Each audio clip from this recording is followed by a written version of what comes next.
Welcome to another episode of Marketing Tips for Doctors.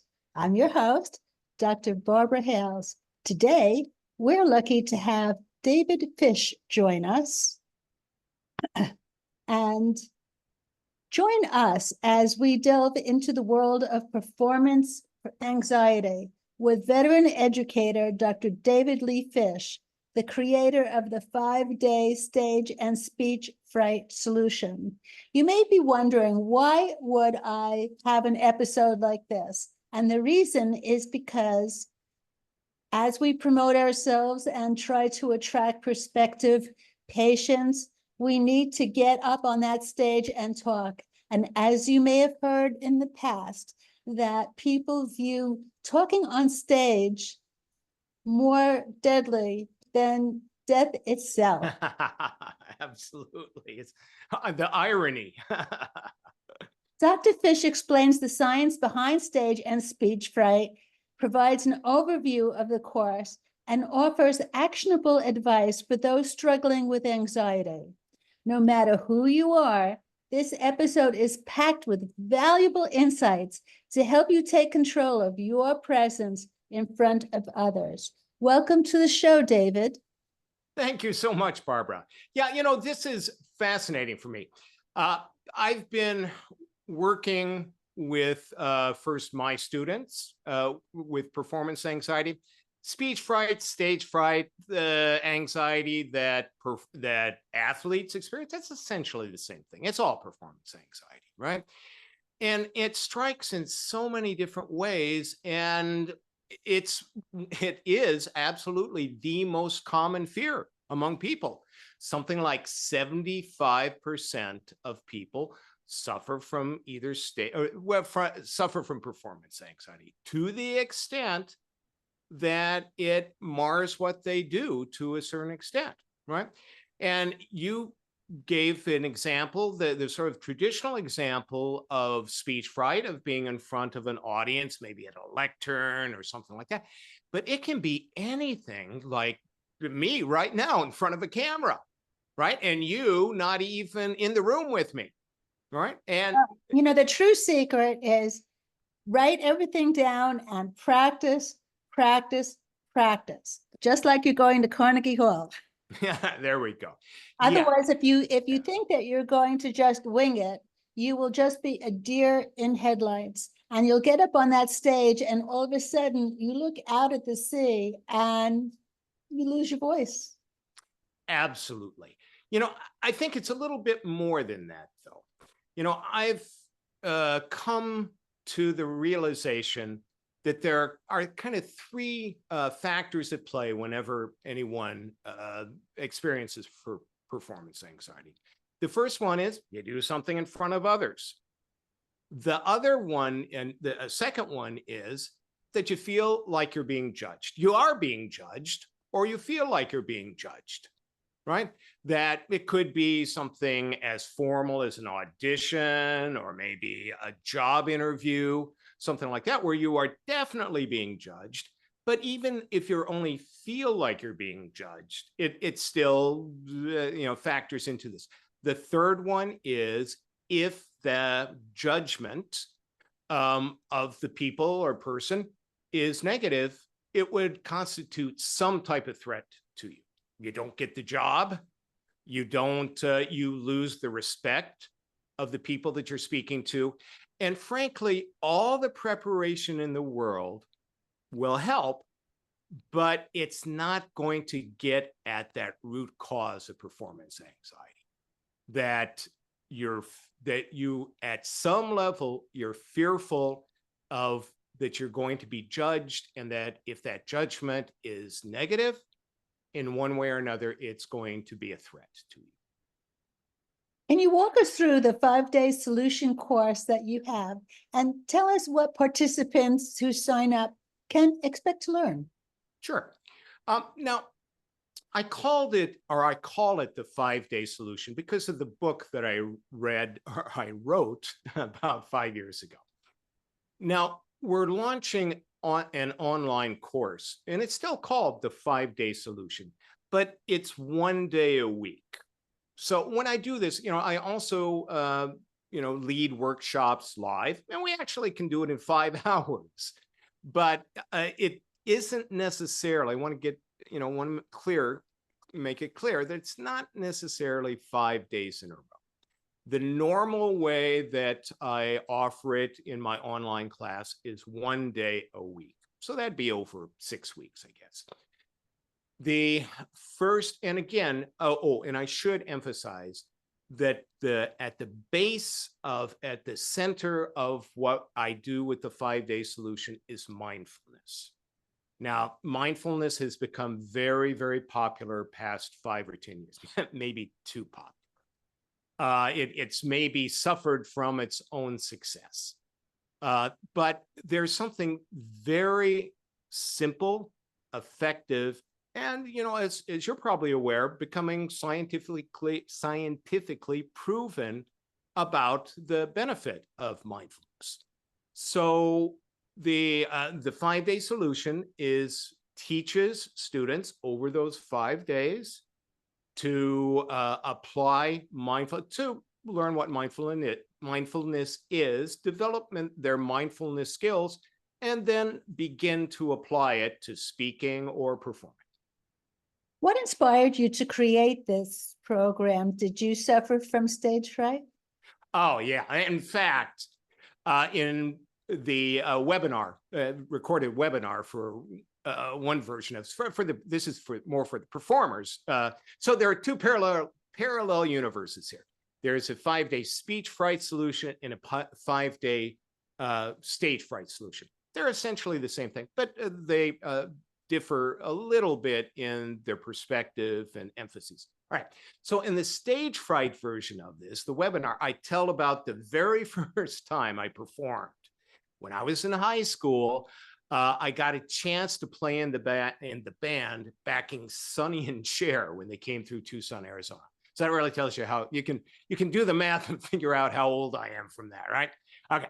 So I'm in high school. This is my first gig ever, Barbara.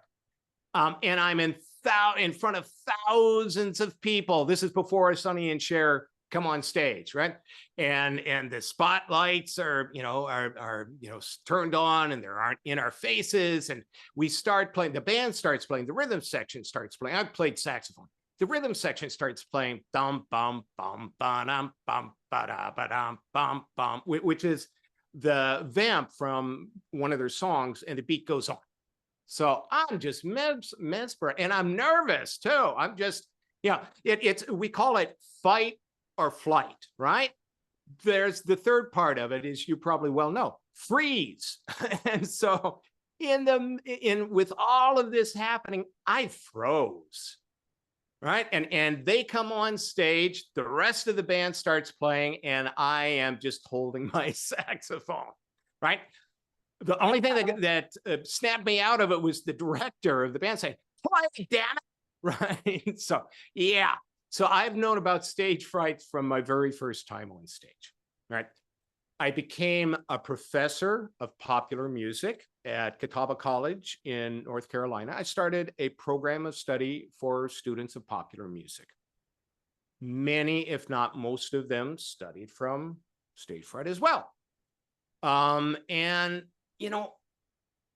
nobody does anything. Hardly anybody does anything about stage fright. The most ubiquitous fear, right? And I guess most of them think, oh, there's nothing that can really be done, right? So with my students, I thought, I wanted to do something because I saw them suffering like I suffered. So being the savvy guy that I am, I thought, well, I'm going to write a book about it. Problem was, I didn't know anything, right? So I decided I better find out something.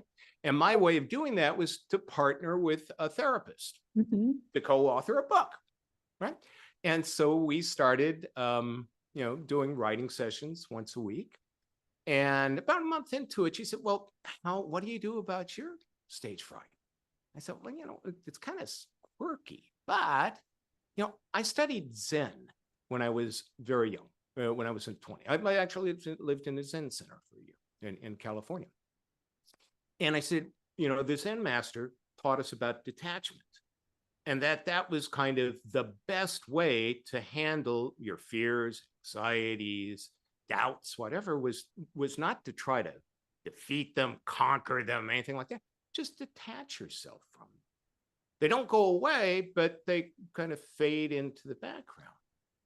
And I said, I have just used that approach all my life, or since those days. And she said, oh, well, that sounds like mindfulness, this, at that time, new form of therapy that's coming along. You don't need me to co-author anything, just teach them this. And so I hadn't heard of mindfulness. This was before mindfulness had become the thing, right? And so I started looking into it. Here's the remarkable thing, Barbara. John Kabat-Zinn, the developer of mindfulness, studied with the same Zen master I did. So I thought, well, I actually do know something maybe about helping others with performance anxiety. So that's how I got started. I started helping my own students, my music students. I was helping the students in the acting program at my school. And then other students, like the students who would give reports in my classes. And then beyond that, the professors and so forth. I know for me, not that I suffered from stage fright, but what helped me tremendously in my skill as a speaker was getting, like out of my own head and like thinking of myself and how I was being perceived and how I was being judged. And being told, listen, it's not about you at all. It's about them, your audience. You are there to teach them something, to give them valuable advice, to speak to them like friends, to speak to them like you speak to people every day. And taking that approach really tremendously helped me. Oh, that's absolutely wonderful. That absolutely were great words of wisdom with that, for sure. Yeah, and when you do get it, and I like how you put that, just getting out of your head, right? And when you do, it often leads to something called peak performance or psychological flow. You find that it's almost like it can be almost like an out-of-body experience as you're speaking, right? It can just be the message and the audience, and you all become this sort of one thing, not to get too zen on you. But what role does mindfulness play in the 5-day solution? yeah, it's absolutely the central role in it. And the wonderful thing is that mindfulness now, we're finding, is so beneficial for other issues that plague people, from overeating to ADHD, to you name it. It's being proven that it's beneficial. And the great thing is that it doesn't take long to learn, right? That's why it's a 5-day solution. Now, mindfulness is a skill. So like any skill, the more you practice it, and I give students ways to practice their mindfulness and then apply it to their speaking. The more you practice it, the stronger your mindfulness is going to be.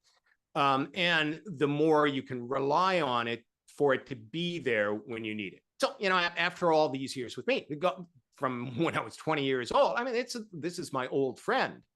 Whenever I get nervous, I just call, rely on the mindfulness. So it's the central aspect of the course, for sure. What are the most common misconceptions about stage and speech fright that you address in the course? Yeah, wonderful. Big one. That there is a one and done cure for speech fright, right? You may know this, Barbara. It's known as a dead man's goal, right? It's like anger or sadness, saying, I'm going to find a cure. I'm never going to be angry again. I'm never going to be sad again. That's dead man's goal, because it's only a dead man can achieve that. Well, same thing with stage fright. Even politicians, actors. One of my a friend of mine, a well-known, well, he's I mean, he's not a well-known Hollywood actor, but he's certainly he appeared in hundreds of movies, and he's the type that, you know, plays the doctor or a lawyer or something or other. You know, he even to this day talks about getting stage fright, right? So first thing is stop trying to conquer it. Stop trying to look for some elusive way of, you know, one-shot cure for it is one thing. Okay? Second thing is, we touched upon this earlier. 75% of people get stage fright or speech fright when when the conditions are right. Well, that makes it look much more like a natural human condition rather than a phobia. It's not a phobia for most people, right? So in fact, the way I put it to students, folks I work with, being, experiencing stage fright, experiencing speech fright makes you perfect. It just means you're perfect, perfectly human. So those are the two big ones. You're not broken if you experience speech fright or stage fright, and there's no one and done cure for it. What challenges have you faced in your career with performance anxiety, and how has that shaped your approach to helping others overcome it? Yeah, well, again, sincerely, a wonderful question. I face it almost every day in one way or another, right?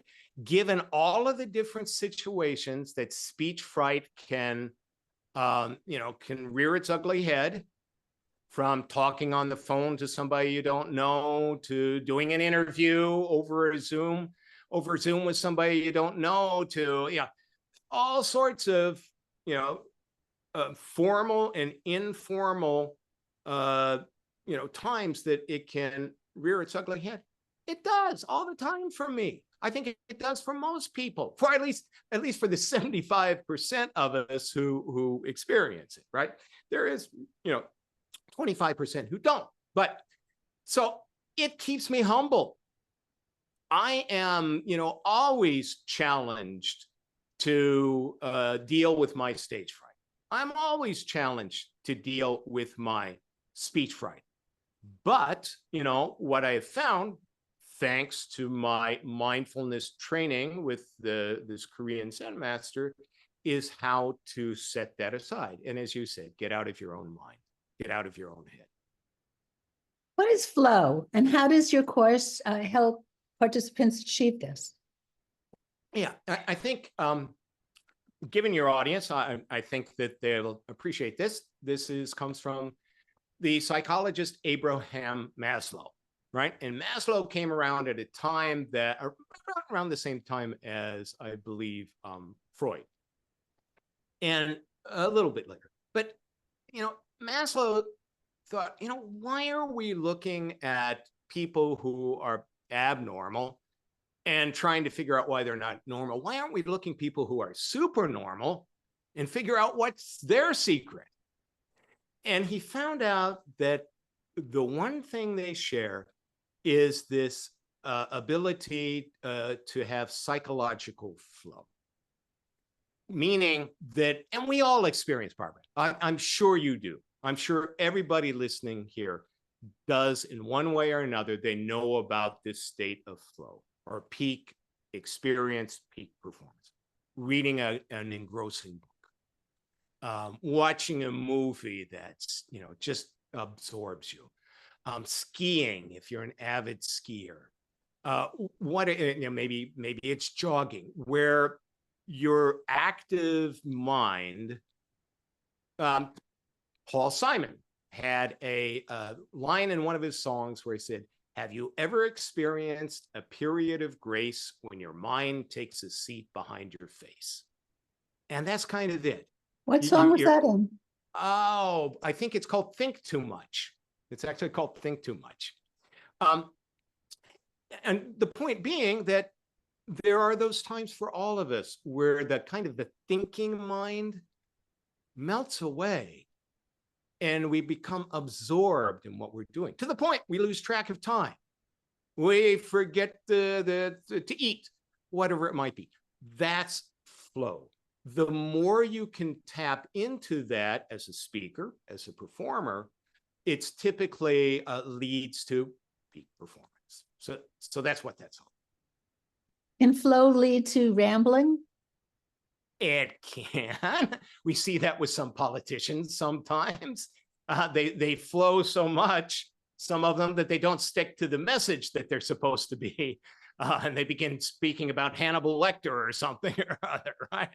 It's wonderful to watch, but it can be counterproductive, I suppose. You're right. For our listening audience out here today, can you please give us 2 tips that the listener can implement right now, even before taking your course? Yeah, absolutely.